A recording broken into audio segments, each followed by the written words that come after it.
یہ حلقہ ہے پٹیکا، تحصیل ہے مظفرآباد کی، اور LA-27 کوٹلا یہ کہلواتا ہے علاقہ۔ یہاں پہ جو امید ہے پاکستان تحریک انصاف کی طرف سے جناب ملک امتیاز صاحب ہمارے ساتھ موجود ہیں۔ ملک صاحب بہت شکریہ 7 نیوز سے بات کرنے کا۔ سب سے پہلے تو یہ بتائیے کہ پاکستان تحریک انصاف نے ہمیشہ انصاف کی بات کی، لوگوں کو فیسیلیٹیٹ کرنے کی بات کی، لیکن ابھی تک جو رزلٹ رہا ہے وہ تو کوئی لوگوں کی فیور میں نہیں رہا۔ ہمیشہ پاکستان میں مہنگائی کا بہت زیادہ سیلاب ہے اس وقت، تو سمجھتے ہیں اس کروشل حالات میں پاکستان تحریک انصاف کشمیر میں سروائیو کر سکے گی؟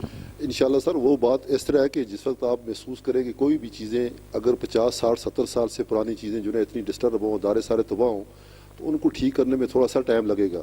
تو آپ یہ محسوس کریں کہ عمران خان کے ویژن کے عین مطابق جو ہے وہ ادارے جو ہے اپنے پاؤں پہ کھڑے ہونے کی طرف جا رہے ہیں۔ تو انشاءاللہ آزاد کشمیر کا جو ہمارا الیکشن آ رہا ہے، اور اس الیکشن میں چونکہ ہماری آزاد کشمیر تھوڑی سیاسی سوچ بہت زیادہ ہائی ہے، تو جس وقت ہماری حکومت پاکستان تحریک انصاف کی 2021 کے الیکشن کے بعد بنے گی، تو آپ محسوس کریں گے کہ واقعی ہم جو ہے اس کو۔ اچھا، کیا پلان لے کے آ رہے ہیں اپنے اہل علاقہ کے لیے؟ آپ کے پاس کیا پلان ہے، کیا پروگرام ہے؟ نوجوانوں کے لیے کیا ہے، بزرگوں کے لیے کیا ہے، عورتوں کے لیے کیا ہے؟ تو ایسی کون سی چیز ہے کہ لوگ آپ کو پریفر کریں کسی بھی دوسرے امیدوار سے؟ وہ اس لیے کہ میرے پاس میں ایک پورے پلان اور ایک پلس پالیسی کے تحت الیکشن کی طرف جا رہا ہوں، جس میں انسانی عموماً نیڈ اسیسمنٹ چیزیں ہیں۔ اور جس وقت چونکہ آپ یہ محسوس کریں کہ ہماری بننے والی حکومتوں نے جو ڈیولپمنٹ کے جو فنڈ تھے ہمارے، ان کو صرف استعمال کرنے کا جو طور طریقے انہوں نے سیکھے ہیں، باقی نئے روزگار، نیا جو ہے جو چونکہ ہمارا ٹورزم اور نیچرل ریسورسز سے بھرا ہوا یہ کشمیر ہے ہمارا، خاص کر LA-27 مظفرآباد 1، اس کے 3 4 ایسے پوائنٹ ہیں جس میں ٹورزم کو اتنا ڈیولپ کیا جا سکتا ہے، پروموٹ کیا جا سکتا ہے کہ پورا پاکستان ان کو دیکھنے آ جائے گا۔ تو جس وقت بہت سے ٹورسٹ ادھر آ جائیں گے، پھر ہمارے ہائیڈرو کی جو ہے بہت بڑی جو ہے یہاں پہ کیپیسٹی موجود ہے، اگر اس کو تھوڑا سا کیا جائے تاکہ لوکل بجلی کہ یہ 2 3 ریسورسز ہیں ہمارے پاس۔ یہ کیا یہ پاکستان تحریک انصاف کا منشور میں یہ چیزیں شامل ہیں جو آپ بات کر رہے ہیں؟ بالکل سب چیزیں جو نا، آپ عمران خان کی پچھلی 22 سال کی جدوجہد دیکھیں اور ان کا پورا منشور دیکھیں، اور پلس ان کی جتنی بھی جو مین تقریریں آپ دیکھیں، تو اس میں زیادہ تر جو نا ہیومن ریسورس ڈیولپمنٹ کی بات ہو رہی ہے اور نیچرل ریسورسز یوٹیلائزیشن کی بات ہو رہی ہے۔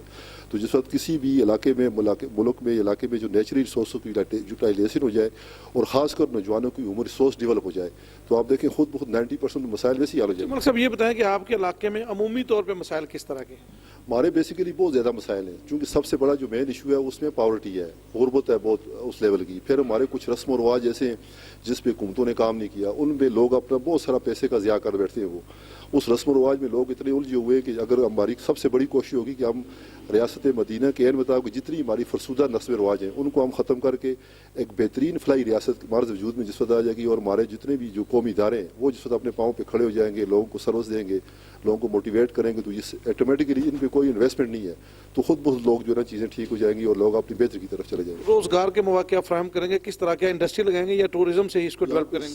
یہاں پہ چونکہ انڈسٹری اس طرح کی تو نہیں لگ سکتی، یہاں پہ سب سے بڑی جو انڈسٹری ہے ہائیڈرو انڈسٹری ہے اور پلس ٹورزم انڈسٹری ہے۔ تو آپ نے دیکھا پوری دنیا میں ٹورزم جہاں ڈیولپ ہوا ہے تو وہاں انڈسٹری کی بھی ضرورت نہیں پڑی۔ تو ٹورزم سے جو نا لوگوں کا کلچر چینج ہوتا ہے، لوگوں ادھر ٹالرنس آتی ہے، پیسہ آتا ہے، لوگوں کا جو نا جابس آتی ہے، بہت سے ریزارٹ بنتے ہیں، ریسٹورینٹ بنتے ہیں، اس طرح کی بہت سی چیزیں آ جاتی ہیں لوگوں کے اندر، پھر وہ ایک ترقی کی طرف ان کا سفر شروع ہوتا ہے۔ سب سے بڑی چیز ہے ٹورزم ڈیولپمنٹ۔ اس میں 2 3 چیزیں ایسی ہیں کہ پچھلی حکومتوں نے تو جنگلات کے کٹاؤ کی ستیہ ناش کی ہے، بہت جنگلات ہمارا جو نا کٹ چکا ہے، اور آپ کو پتہ ہے کہ کسی بھی ڈیولپ کنٹری کے اندر انسانی آبادی کے لیے 25% جنگلات کا ہونا جو ہے وہ بہت ضروری ہے، اور ہمارا 27 کچھ جنگلات تھا جس وقت ہم آزاد ہوئے، تو آج چونکہ ہم جو 17 پہ پہنچے ہوئے، اس سے بھی نیچے آگے چکے۔ اس کی بنیادی وجہ تھی کہ چونکہ لوگوں کے پاس روزگار نہیں تھا، پھر حکومتوں نے اپنے نمائندوں کو، اپنے آگے کارکنوں کو جو نا کرنے کے لیے، اکوموڈیٹ کرنے کے لیے پھر جنگلات کا سہارا لیا۔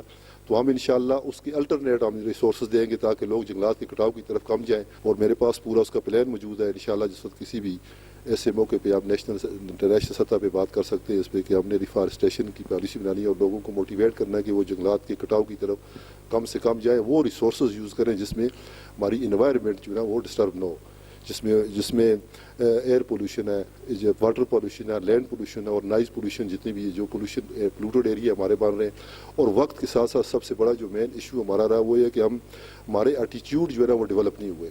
تحریک انصاف کے منشور کے مطابق یہ ہے کہ عورتیں جتنے بھی ہمارے جو ڈپارٹمنٹ ہیں، مثلا جس میں ایجوکیشن ہے، ہیلتھ سیکٹر ہے، یا سوشل سیکٹر جو چیزیں جہاں پہ ہمارے ڈپارٹمنٹ پہ، ان پہ عمران خان نے اور پاکستان تحریک انصاف کا جو منشور آیا اس میں تقریباً 25% خواتین کو ان میں ہر سیکٹر میں شامل کیا جائے گا۔ اور ہماری ماشاءاللہ یہ آپ کو شاید اندازہ بھی ہے یا نہیں ہے، چونکہ ہمارے سب سے زیادہ جو ہے مثلا ہمارے اس حلقے میں ایجوکیشن ریشو جو ہے نا خواتین کا زیادہ ہے، لیکن ان کا تھوڑا سا اپارچونیٹیز اس طرح کی نہیں ملی جس وقت وہ اپنی سوسائٹی میں اپنا ایک ایسا کردار ادا کر سکے.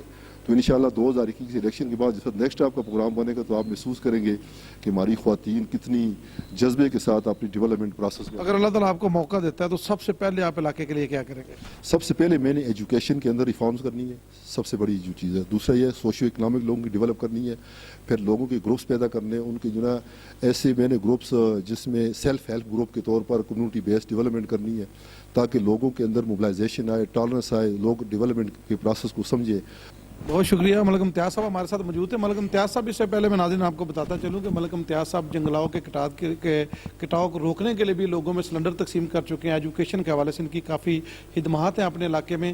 نوجوانوں کے لیے بھی انہوں نے کافی کام کیا اور یہ بڑے پر امید ہیں اور ان کا یہ مصمم ارادہ ہے کہ اگر اللہ تعالیٰ ان کو موقع دے گا تو وہ یقیناً اپنے علاقے کے لیے بہت کچھ کرنے کی خواہش رکھتے ہیں.